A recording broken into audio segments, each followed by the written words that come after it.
ఓం నమ శివాయ. స్నానముల యొక్క రకములు. తెల్లవారుజామున 4 to 5 గంటల మధ్య చేసే స్నానం చాలా ఉత్తమమైనది. దీన్ని ఋషి స్నానం అని అంటారు.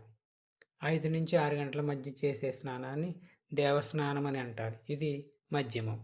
ఇక 6 నుంచి 7 గంటల మధ్య చేసే స్నానాన్ని మానవ స్నానం అంటారు. ఇది అధమం. ఇక 7 తర్వాత చేసే స్నానాన్ని రాక్షస స్నానం అంటారు. ఇది అధమాతి అధమం. కాబట్టి ఉదయాన్నే బ్రహ్మముహూర్తంలో నిద్రలేచి ఋషి స్నానం చేయడం పుణ్యప్రదం. తెల్లవారుజామున 4 గంటల నుంచి 5 గంటల మధ్య చేసే స్నానం చాలా ఉత్తమమైనది. దీన్ని ఋషి స్నానం అంటారు.